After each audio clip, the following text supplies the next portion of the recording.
Boa noite, pessoal. Estamos aqui para mais um evento do Endireitando. Hoje contamos com a presença do ilustre advogado Agenor de Lima Barreto. Agenor de Lima Barreto é advogado militante na área empresarial, tributária e de falências e recuperação judiciais, temas bastante em voga no nosso ordenamento jurídico e no país como um todo. Quero iniciar perguntando se o doutor Agenor de Lima Barreto e os demais participantes concordam com a gravação deste evento. Com a palavra, doutor. Minha parte está ótimo, pode gravar assim. Perfeito. Daremos início ao evento de hoje com a exposição do doutor Agenor acerca do tema Ação Monitória entre Conhecimento e Execução. Por favor, doutor, inicie os trabalhos.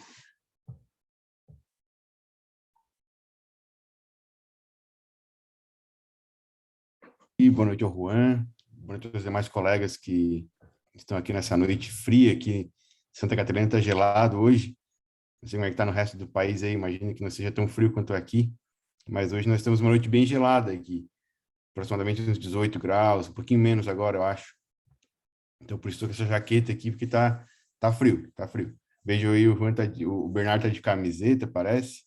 Então, deve estar, no Rio de Janeiro deve estar quentinho, né? É, deve estar quente aí. Para os padrões cariocas, foi um dia frio hoje, eu posso assegurar. Ah, para os padrões cariocas, deve dar uns 30 graus, então. 27, com sol entre nuvens. Só entre nuvens, pois é. Mas boa noite, é um prazer estar aqui nesse projeto maravilhoso que é o Endireitando. É um prazer poder estar aqui falando com vocês, muito legal mesmo. Para quem não me conhece, eu dou aula na Unisul, aqui em Tubarão, né? Unisul, que faz parte do grupo Anima.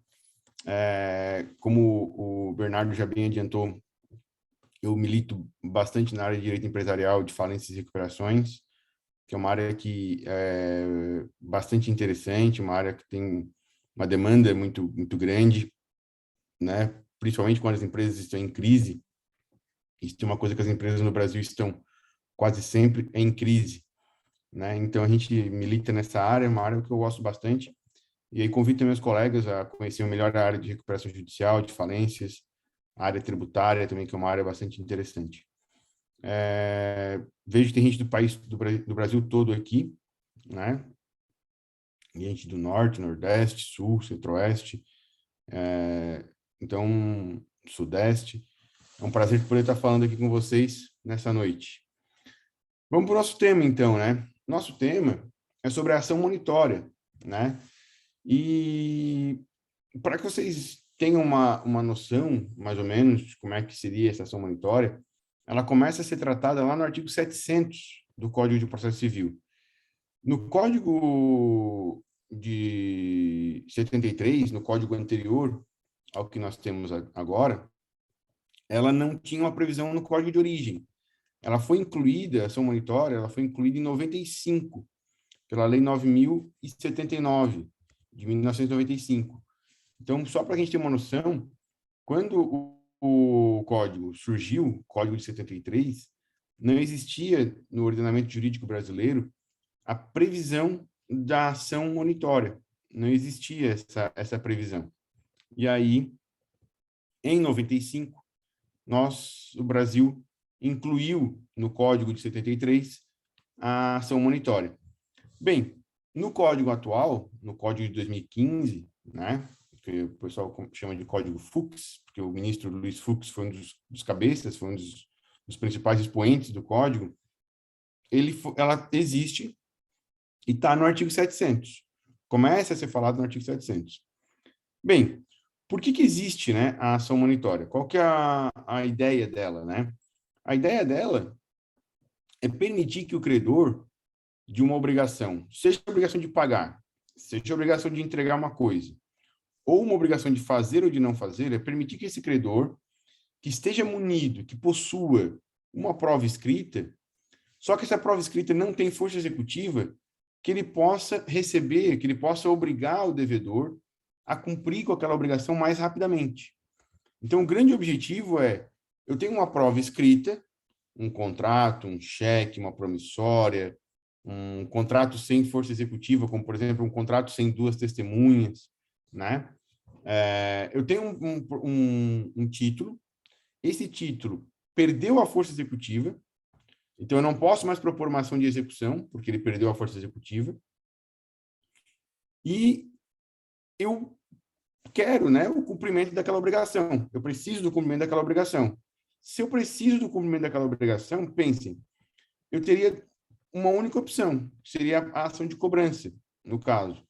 Como eu não quero propor ação de cobrança, o legislador criou a ação monitória, né? Então, eu tenho uma opção de receber ou de obrigar o devedor a cumprir com a obrigação mais rapidamente, a obrigar o devedor a cumprir com aquela obrigação de forma mais célere, de forma mais rápida.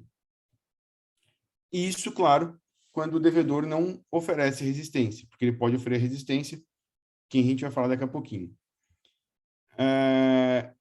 Lembrem uma coisa, no procedimento comum, né, na ação de conhecimento, quando o devedor não apresenta resposta, ou seja, quando o devedor não contesta, o juiz vai reconhecer que ele é revel, né, reconhece a revelia e profere sentença, normalmente condenando o devedor, perdão, ao cumprimento da obrigação. A sentença, ela pode ser objeto de recurso, né? Então, daquela sentença, posso ter apelação, por exemplo. E só quando não couber mais nenhum recurso, só quando transitar em julgado, que a gente fala, é que aquela sentença pode ser executada. Na ação monitória, a regra é mais simples, né? Está mais simplificado. Por quê? Porque se o réu não apresenta uma resistência, o mandado inicial, que era até então de conhecimento, converte-se em um mandado executivo. Então, se transforma num mandado executivo. Então, eu tenho uma fase inicial chamada de fase de conhecimento, e na ausência, eu vou converter isso num mandado executivo. Eu passo diretamente da fase de conhecimento para a fase de execução. Então, sem a necessidade de sentença ou sem a necessidade de nenhuma outra decisão interlocutória. Basta que transcorra o prazo, e transcorrido o prazo, será o suficiente para que eu tenha a conversão daquele mandado de conhecimento para um mandado executivo. Então, o transcurso em albis, né, o transcurso em branco do prazo de resposta é o suficiente para que eu tenha de pleno direito, perceba uma coisa, de pleno direito, não precisa de uma decisão judicial, não há necessidade de uma nova decisão. Basta o transcurso do prazo para que eu tenha de pleno direito o mandado inicial convertido em mandado executivo. Já, se o réu ele apresenta resistência, ou seja, se o réu apresenta os embargos monitórios, aí nós temos a conversão no procedimento comum, que a gente conversa daqui a pouquinho, tá? Lembrando uma coisa, no Brasil, nós só admitimos a monitória documental. Existem dois tipos de monitória. Existe o tipo puro, que o Brasil não adota, e o tipo documental. O tipo puro é aquele tipo que dispensa um documento escrito. Olha só, no Brasil não dá. No Brasil precisa de um documento escrito. É obrigatório que eu tenha um documento escrito.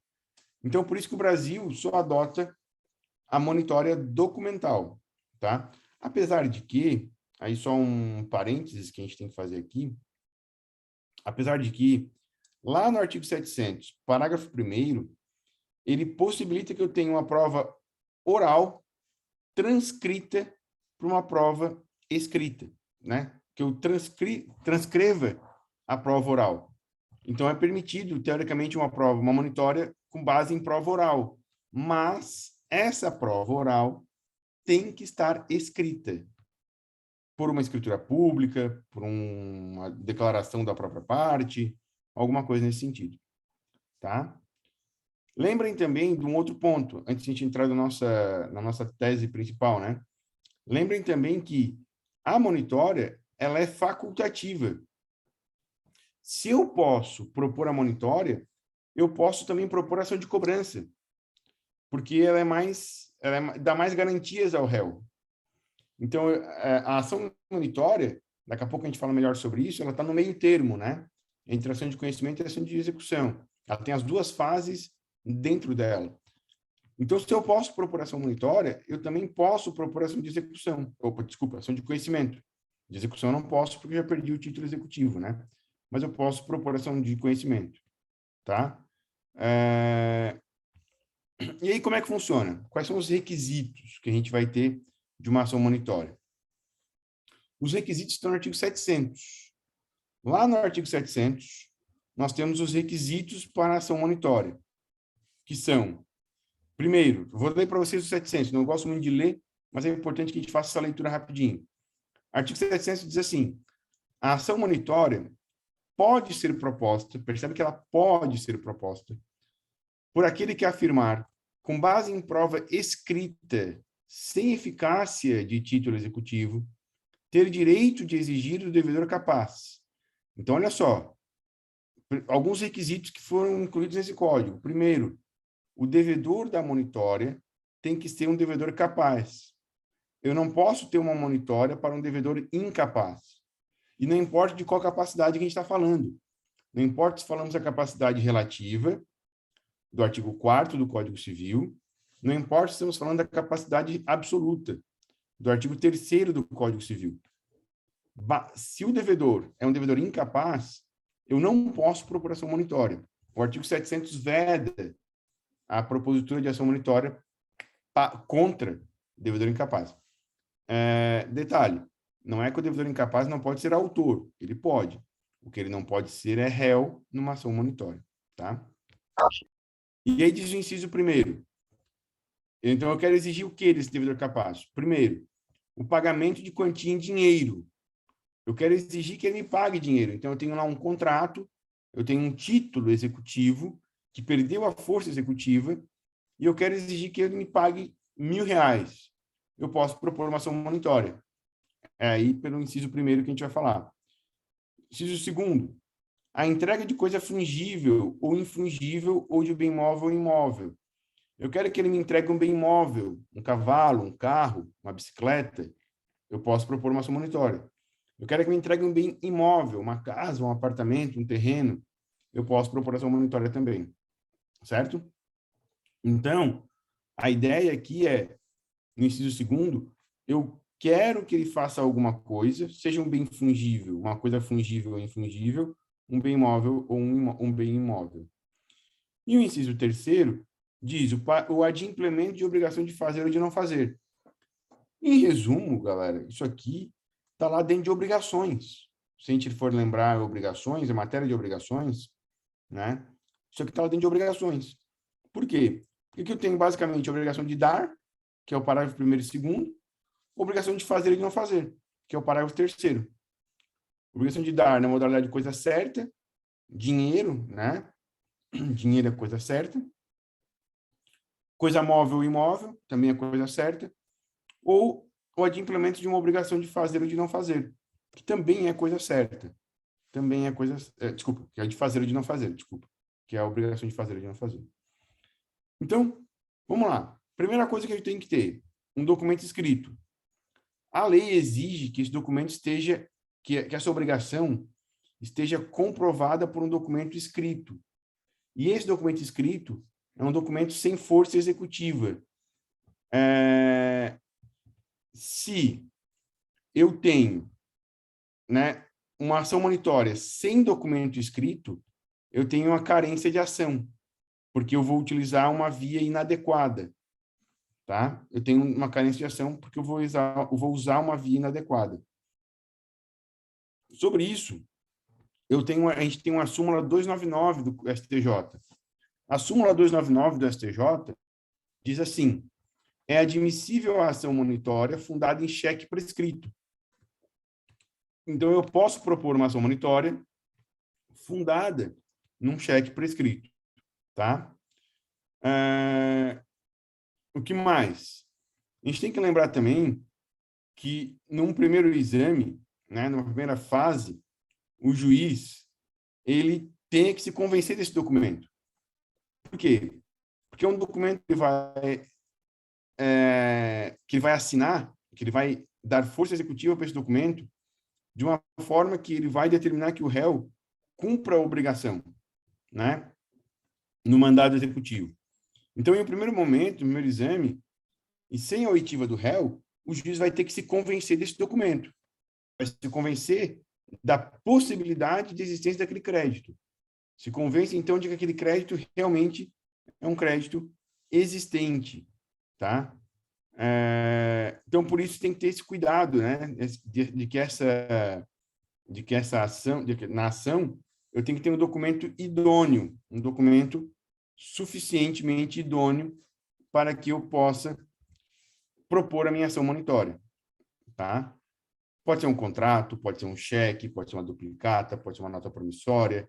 Lembre, pode ser qualquer instrumento, ou pode ser uma declaração unilateral da parte, né? A parte assim, eu devo R$1.000 para o João. É o suficiente para propor uma ação monitória, desde que isso esteja escrito.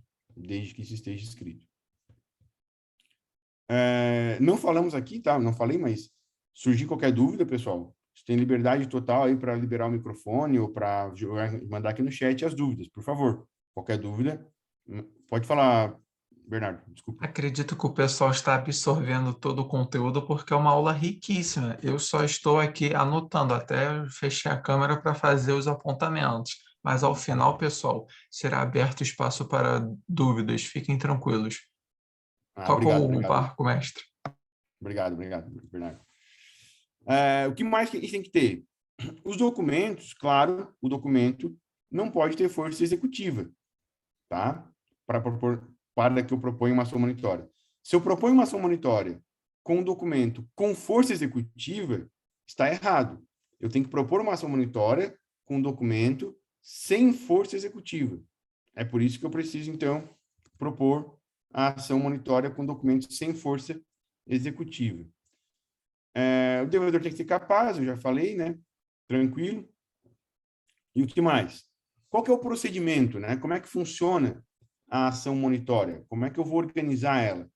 Primeira coisa, na minha petição inicial, eu tenho que utilizar os mesmos requisitos da petição inicial lá do artigo 319.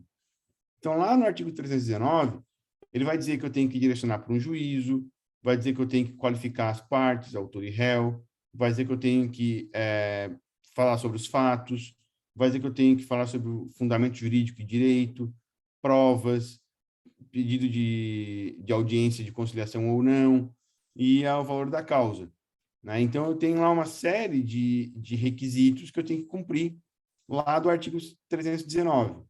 Não se esqueçam que no artigo 319 são os requisitos básicos da minha petição inicial. Então, no 319, eu tenho os requisitos mínimos, requisitos básicos para a minha petição inicial. Por isso, sempre que eu for fazer uma ação monitória, eu tenho que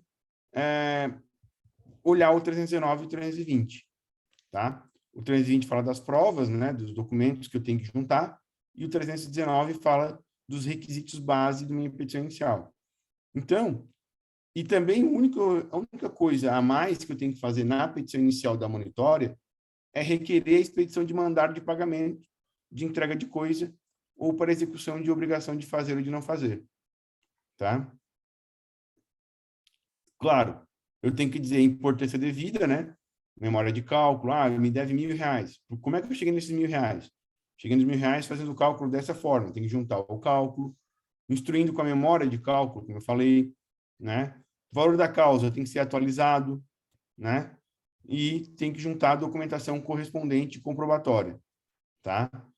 Competência. Mesma competência da ação de conhecimento, normal, ou de uma ação de execução normal. Não tem nenhum tipo de diferenciação, né, digamos assim, entre a competência para uma ação de conhecimento ou de execução e uma ação monitória. Bem tranquilo. Como é que fica a decisão? Então, eu vou lá, eu vou propor a minha ação, vou propor a minha petição inicial, vou peticionar com a petição inicial e o juiz vai analisar, vai verificar se aquela petição está de acordo se tem os documentos. Ao examinar a petição inicial, o juiz vai verificar o quê? Além dos requisitos comuns a todas as ações, então ele vai verificar quais são esses requisitos, se cumpriu o 319, vai verificar isso. Ele vai verificar também se é admissível o procedimento monitório, sim ou não, naquele caso concreto. Então, o juiz, antes de despachar, ele vai verificar, opa, aqui é o momento de eu verificar se essa ação aqui é cabível ação monitória ou não. Vai ter que verificar isso. Certo? Qual é o cuidado especial que ele tem? Ele só vai se limitar a verificar se estão presentes os requisitos de admissibilidade. Ele não vai declarar ou não vai se pronunciar sobre a existência da obrigação. Ele não vai dizer o seguinte, a obrigação existe, tem que cumprir. Não. Ele vai dizer, olha, há um documento aqui, base, documento mínimo, que comprova uma relação jurídica entre autor e réu, né? Então, ele não vai examinar isso aqui com profundidade, aquele documento. Ele vai examinar o documento inicial de uma maneira mais perfunctória, né? Uma maneira mais superficial, desculpe, mais superficial. E aí, se ele concluir pela inexistência do crédito, ele vai intimar o autor para se manifestar. Se ele concluir pela existência do crédito, né? Pois, se ele concluir pela existência do crédito, ele manda citar o réu para cumprir a obrigação. Tá? Então, o que o juiz vai verificar são os requisitos de admissibilidade. Se há documento escrito que, numa cognição sumária, vai evidenciar a existência de uma obrigação. O juiz, nesse momento, o juízo que ele faz é de mera plausibilidade. Ele só vai verificar, opa, isso aqui é plausível, é verossímil. Ele vai verificar isso, tá? Então, cuidado que a gente tem que ter aí com relação ao despacho da inicial. O juiz vai verificar também, claro, todos os documentos, né? Se o documento tem aparência de veracidade, se o documento não aparente ser forjado, né? Um documento falsificado, ele vai verificar isso também. Se o documento não aparenta ter uma falsificação, uma adulteração ali nas suas características. Depois desse exame, o que o juiz faz? O juiz vai concluir que a inicial está em ordem, né? Está em ordem. Se ele conclui que a inicial está em ordem, ele expede um mandado de pagamento, ou um mandado de entrega, ou um mandado de cumprimento de obrigação de fazer ou de não fazer, para que seja cumprido em 15 dias. Então, o devedor, o réu na ação monitória, tem 15 dias para cumprir a obrigação. Se ele cumpre dentro desse prazo de 15 dias, ele tem um benefício. Ele tem o benefício de ter reduzido os honorários advocatícios para 5%. Então, é um benefício que a lei dá para ele. Ao invés de pagar honorários de 10%, ou de 15% ou de 20%, ele tem honorários de 5% sobre o valor da causa. Tá? Ele vai também ser citado para que ele tenha a possibilidade de opor embargos. Então, é uma possibilidade que a lei dá a ele de opor embargos. Quando o juiz despacha, né, quando ele determina, quando ele toma a sua decisão, ele não precisa fundamentar. Não há necessidade de fundamentação. Porque ele não vai decidir sobre o crédito. Ele não vai decidir sobre a existência ou não do crédito. Ele vai dizer, cite-se para pagar em 15 dias. Ponto. Ofereça-se a oportunidade de embargos. Ponto. É isso que ele vai fazer.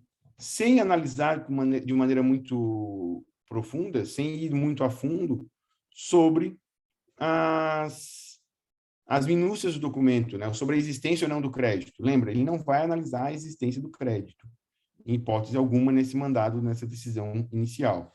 Ele não analisa a existência do crédito nessa decisão inicial, tá?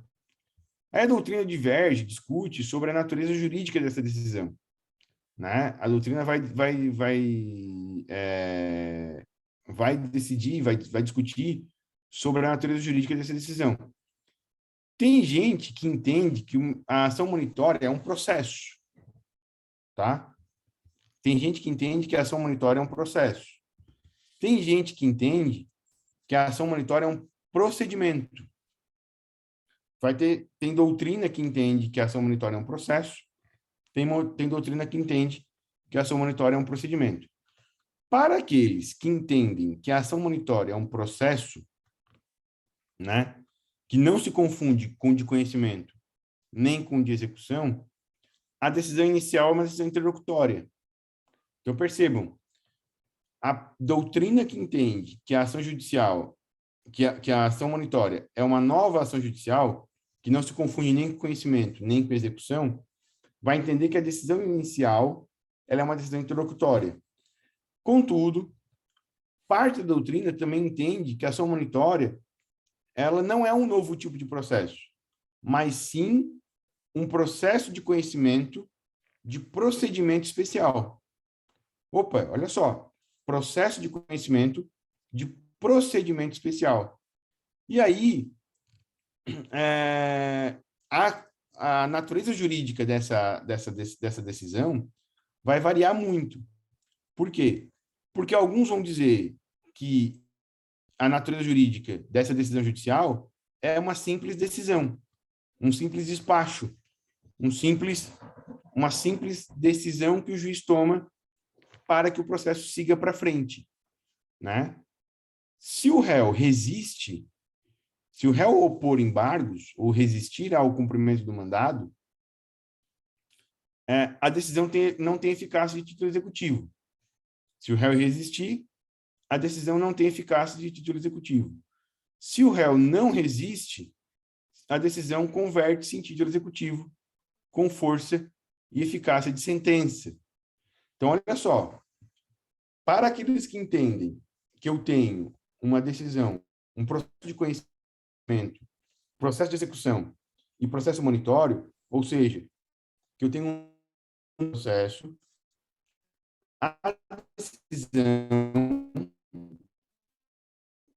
inicial que a monitória é um tipo de procedimento dentro do procedimento de execução, dentro do procedimento de conhecimento. Para aqueles que entendem que a monitória é um tipo de procedimento dentro do procedimento de conhecimento, a decisão do despacho ali, né, vai ser um mero despacho. E esse despacho vai se converter em sentença caso o réu não opõe embargos. Então, se o réu não opõe embargos, esse despacho vai ganhar a eficácia de uma sentença, revestindo-se, inclusive, da autoridade de coisa julgada, material. Coisa julgada material. E, por isso, pode viabilizar até mesmo a propositura de uma ação rescisória, né? Porque está no artigo 701, parágrafo 3º do Código de Processo Civil. E a pergunta que sempre me perguntam é: professor, cabe recurso da decisão inicial? Não. Não cabe recurso à decisão judicial inicial. Por quê? Porque os embargos têm força de suspensão daquela decisão. Então, por que eu recorro? Eu recorro porque eu preciso cumprir uma decisão judicial da qual eu não tenho outra alternativa. Se eu tenho alternativa, eu não recorro. É o caso dos embargos. Quando o juiz dá a decisão inicial, determinando o pagamento, ao réu é facultado opor embargos. E esses embargos suspendem a decisão inicial. Então, os embargos vão suspender a decisão inicial, de forma que não é possível recorrer por agravo de instrumento, por exemplo. Outros também vão dizer que não cabe agravo de instrumento, porque a decisão inicial não é uma decisão interlocutória, e sim um despacho. e de despacho, vocês bem sabem, não cabe agravo. Então, alguns dirão que isso é um despacho, e por despacho não cabe agravo. Outros dirão que aquilo ali, aquela decisão, pode ser interrompida com a oposição de embargos. Com a oposição de embargos. Tá? A citação do réu, na decisão inicial, o juiz vai determinar que o réu seja citado. Para quê? Eles pedem um mandado de pagamento, de entrega de coisa ou de execução de uma obrigação de fazer ou de não fazer. Então, os juízes pedem um mandado com essas coisas, né? Ou de pagamento, ou de entrega de coisa, ou de cumprimento de uma obrigação de fazer ou de não fazer, mas também a citação do réu. Junto com isso tudo, a citação do réu. Quando o réu é citado, ele é cientificado do prazo para que ele tem para opor embargos. Então, se o réu for citado, quando ele for citado, ele já é cientificado do prazo para opor embargos. E se eu não consigo citar o réu das formas tradicionais, como, por exemplo, citação por Correios, citação por oficial de justiça, ou até agora, recentemente, por WhatsApp. Se eu não consigo citar o réu dessas formas, o que eu faço? Eu posso citar o réu por edital. Tem uma súmula do STJ, a súmula 282, que autoriza que o réu seja citado por edital. Só lembrem que, se o réu é citado por edital, tem que ser nomeado curador especial.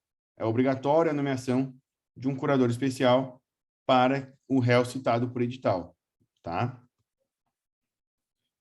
E o réu tem algumas atitudes quando ele é citado. Então, ele tem algumas formas que ele pode agir. A primeira forma que ele pode agir é cumprir o mandado. Então, ele é citado para pagar, ele pode ir lá e cumprir a obrigação, cumprir o pagamento. É uma oportunidade que ele tem de reduzir os honorários advocatícios. Então, os honorários, ao invés de ser 10%, 15% ou 20%, né, ou entre 10% e 20%, eles podem ser de 5%, se ele cumpre o mandado no prazo de 15 dias. Então, a primeira obrigação, a primeira oportunidade que ele tem é cumprir o mandado. Tá? Ele pode também se valer de um benefício que a lei dá, que é o parcelamento. A lei possibilita que o réu parcele as dívidas em 7 prestações. Isso está no artigo 916 do CPC. Lá no artigo 916, ele diz o seguinte, que o réu pode depositar 30% e parcelar o restante em até 6 vezes.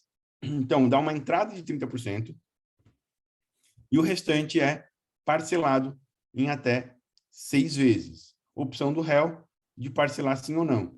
Obrigação que ele vai ter que avaliar com o seu advogado, se ele cumpre ou não cumpre aquela obrigação. Né? Ele pode também se omitir, ficar quieto, ficar em silêncio. Se ele fica em silêncio, se ele não apresenta nem embargos, nem cumpre obrigação, aquele mandado inicial se converte em mandado executivo. Então, se ele fica quieto, se o prazo transcorre em branco, o mandado inicial se converte em mandado executivo. Isso está no artigo 701, parágrafo 2º do Código de Processo Civil, que eu vou ler para vocês, que diz assim: constituir-se-á de pleno direito o título executivo judicial, independentemente de qualquer formalidade, se não realizado o pagamento e não apresentados embargos previstos no artigo 702, observando-se, no que couber, o título 2 do livro 1 da parte especial. Ou seja, vai se observar a regra da execução, né? O título 2 do livro 1 da parte especial são as regras da execução. Então, eu passo da fase de conhecimento para a fase da execução, tá? A grande vantagem da ação monitória é que, se não tem resistência do réu, né, se não há uma resistência do réu, é possível passar para a fase executiva num tapa, muito rapidamente. Por quê? Basta o silêncio do réu para que o procedimento se converta de conhecimento para execução. Então, basta que ele fique em silêncio, o procedimento se converte de conhecimento para um procedimento de execução, certo? Agora, o réu também pode apresentar embargos. A defesa no processo de monitória, no processo monitório, chama-se embargos. Chama-se embargos. Então, o réu apresenta uma coisa chamada embargos monitórios. O prazo que ele tem para fazer isso são 15 dias úteis, tá? E está previsto no artigo 702 do Código de Processo Civil. Artigo 702 no Código de Processo Civil. Lá, ele diz que os embargos suspenderão a eficácia do mandado inicial. Então, os embargos suspendem a eficácia do mandado inicial. Só que os embargos não são a única defesa que o réu tem. O réu, além dos embargos, pode opor reconvenção. Lembra lá que nós temos dois tipos de defesa, né? No processo de conhecimento. A contestação e a reconvenção, basicamente. Tem lá as impugnações, mas boa parte das impugnações vieram para dentro do procedimento da contestação, né? Inclusive, a própria reconvenção veio para dentro da contestação. Então, a gente tem o quê? Dois tipos de defesa. Contestação e reconvenção. No procedimento do Código de Processo Civil, o réu pode, além de apresentar embargos, apresentar reconvenção. O que é a reconvenção, professor? A reconvenção é uma ação dentro de outra ação. Então, é como se o réu utilizasse daquela ação monitória para o réu propor uma ação contra o autor. Isso é reconvenção. É o réu que propõe uma ação contra o autor. Então, eu tenho o autor de uma ação contra o réu de outra ação. O réu da outra ação vai propor uma reconvenção contra o autor.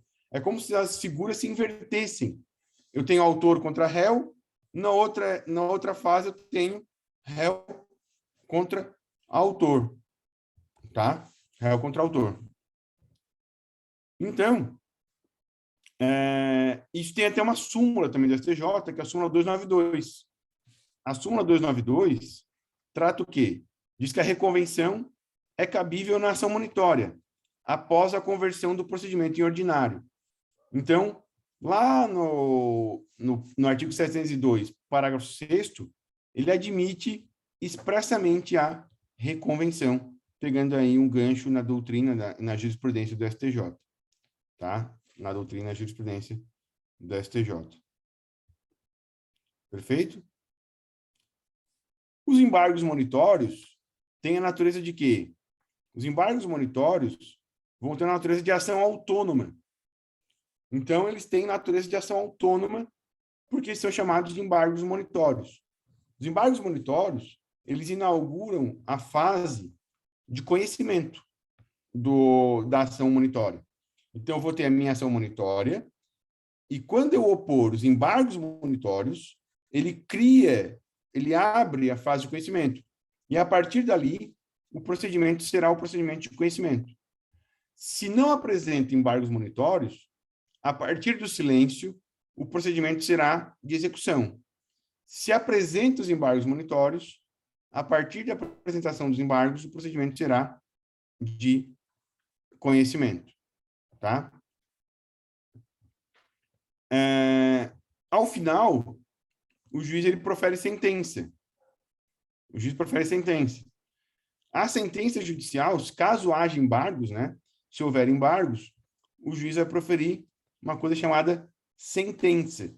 Essa sentença faz com que o manto da coisa julgada esteja sobre aquela questão decidida, né? Foi decidida na monitória, tá?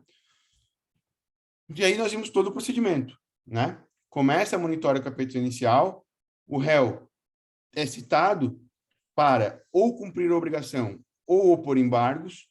Se o réu não cumpre a obrigação, e fica em silêncio, o mandado se converte em mandado executivo. Se o réu cumpre a obrigação, a monitória se extingue. Ela morre ali, porque foi cumprida pela obrigação. Se por acaso o réu ele apresenta embargos, se inaugura a fase de conhecimento. E aí o autor é citado para opor, para contestar aqueles embargos, para se manifestar dos embargos, certo? Sempre no prazo, tudo no prazo de 15 dias, tudo no prazo de 15 dias. E aí, vamos para a pergunta, né? Que é a pergunta do dia de hoje. E a ação monitória? Ela é o quê? Ela é um processo de conhecimento ou é um processo de execução? E eu digo para vocês que a doutrina diverge, tá? A doutrina diverge. Para alguns, a monitória é um novo tipo de processo, que não se encaixa nem como conhecimento, nem como execução. Ele é um novo tipo de processo criado pelo legislador lá no artigo 700. Para outros, ela é um tipo de procedimento especial. Então, ou ela é um processo, ou ela é um procedimento. O que quem defende que ela é um processo, por que defende isso? Porque Carnelucci, que é um pai do processo civil, ele diz, né, que existe um verdadeiro processo monitório, que esse processo monitório não se encaixa nem nas hipóteses de conhecimento, nem nas hipóteses de execução. Seria uma nova espécie, uma espécie intermediária, um tertius genius, né? Uma hipótese meio entre conhecimento e entre execução.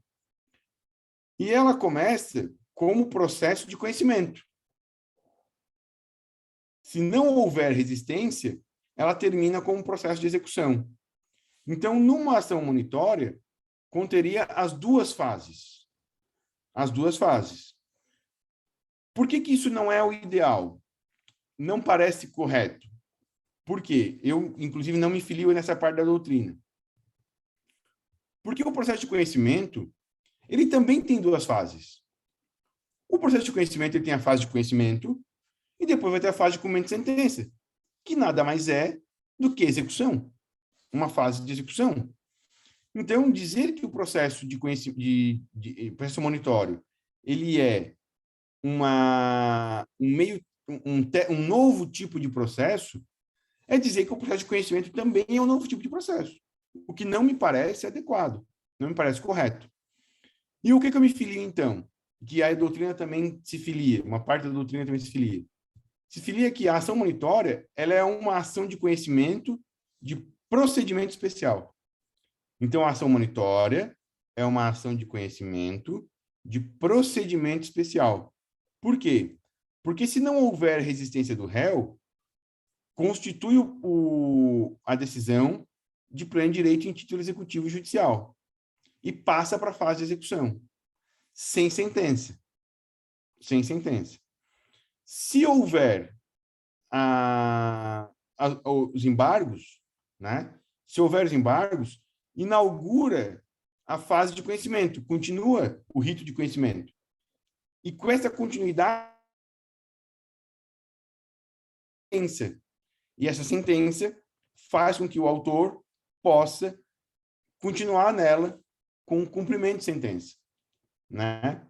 Então, a natureza que se dá à ação monitória vai repercutir no que vai ser feito os embargos. Porque ou os embargos têm natureza de ação autônoma, ou os embargos têm natureza de contestação do réu. E aí, a gente tem que lembrar que os embargos eles podem ter as duas naturezas, ou de contestação ou de ação autônoma, certo? Então, eu me filio à corrente que diz que a ação monitória, ela nada mais é do que uma fase do processo de conhecimento, né? Ela é um procedimento especial. Assim como lá no Código de Processo Civil a gente tem vários procedimentos especiais, a ação monitória é um dos tipos de procedimentos especiais. E aí eu encerro por aqui, não quero enfadonhá-los muito com esse tema, espero ter transmitido para vocês um conhecimento na noite de hoje. Fico aqui para as dúvidas. Se vocês tiverem alguma dúvida, algum questionamento, vi que tem no Sabemos chat, não sei dúvidas. como é que o Bernardo vai... Temos dúvidas. Tem, Falei que o Bernardo pessoal só vai estava anotando, mestre. É que é um tema gerenciar. pouco comentado na graduação, possivelmente porque temos alunos dos períodos iniciais, então o pessoal está absorvendo, porque Sim. é uma introdução bastante qualificada que estamos tendo com o conteúdo. Dentre as dúvidas que se destacaram no chat, eu vou trazer a seguinte.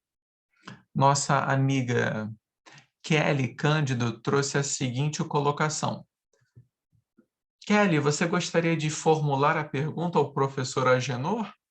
Se for o caso, por favor, abra seu microfone e faça a pergunta. Porque eu vi que você escreveu no chat uma pergunta que é direcionada a um trecho da fala do professor.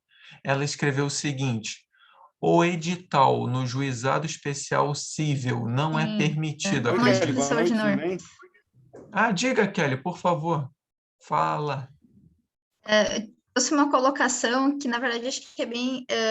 assim, já tem decisões, eu vi que até que o colega colocou ali, sobre o edital, né? Que o edital, ele não é permitido no juizado, né? Isso. Assim, foi, na verdade, uma curiosidade, né? Porque eu sei que a ação monitória, ela é proposta na justiça comum, né? Uhum. Mas, às vezes, no juizado, a gente também enfrenta, né, essa dificuldade de encontrar, né, seja ali o devedor ou a pessoa, né, que a gente almeja citar, né? Então, por que, assim, o edital não é permitido no juizado? Então, o juizado, ele tem uma característica de ser mais célere, né? O objetivo dele é ser mais rápido. E a citação por edital, ela é mais entroncada, ela é mais chata de se fazer. E aí o ideal, eu entendo até que poderia ter essa citação por edital no juizado, mas o juizado acabou entendendo os fonages da vida acabaram entendendo que não cabe citação por edital no juizado. Por quê? Porque, em tese, isso travaria o processo por um tempo. Porque na citação edital, o processo tem que ficar parado pelo período do edital, que pode ser de 20 a 60 dias. Então, em tese, esses 20 a 60 dias, o processo ficaria parado. Então, para evitar que o processo fique parado, se tem que não cabe citação por edital no juizado especial. Foi claro? Sua colocação, mestre, vai de encontro à frase escrita pela colega Ana Paula, que escreveu justamente enunciado número 8 da FONAGE. Vai no Isso. sentido de que é não cabível o uso do edital no âmbito da monitória. Perfeito. Isso. No enunciado 8 do FONAGE, ele diz, na verdade, que não cabe ação monitória no juizado. Né? Então, o enunciado 8 vai dizer que eu posso propor ação monitória só na justiça comum. Então, no rito comum, né? Eu não poderia propor ação monitória no juizado especial. Mas o que eu posso propor no juizado especial para driblar essa proibição da monitória? Eu posso propor ação de conhecimento. Então, eu posso ação de cobrança,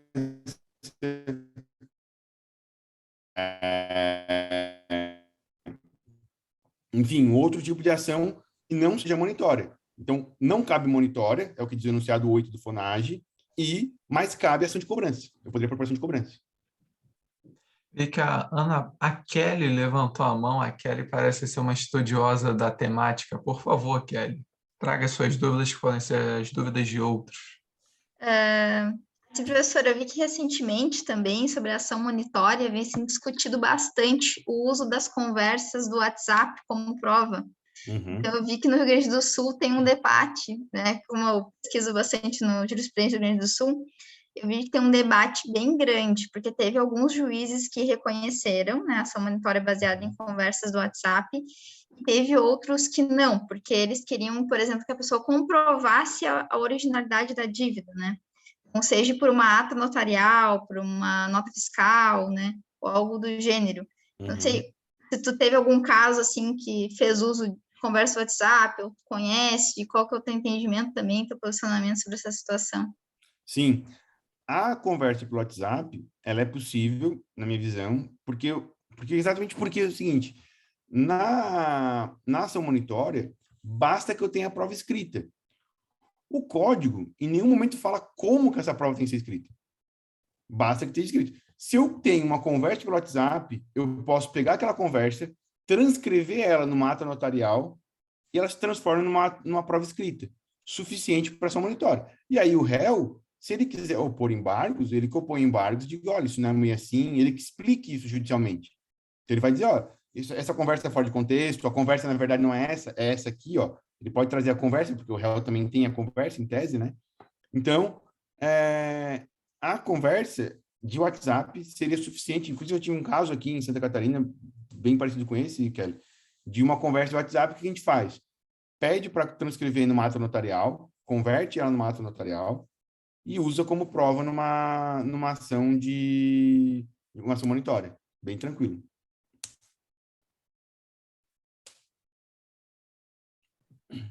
Aposto que a Kelly se sente agradecida pelos esclarecimentos prestados. E é muito interessante, porque o Rio Grande do Sul também é notabilizado por possuir o direito alternativo, né? Eles sempre buscam soluções inusitadas e criativas, diga-se de passagem, talvez. Então, eles estão na vanguarda, vamos dizer assim. Exatamente. Em Bem linhas isso mesmo. gerais, gostaria de perguntar se alguém mais possui alguma dúvida para tirar com o doutor Agenor. Caso contrário, orgulhosamente aviso que terminaremos mais um evento, um oferecimento Endireitando. Agradecer bastante a audiência de todos e o espaço está aberto para mais uma pergunta. Pessoal, vamos lá. Aproveita que estamos na presença de um expert no tema. Nada. Obrigado, Bernardo. Imagina.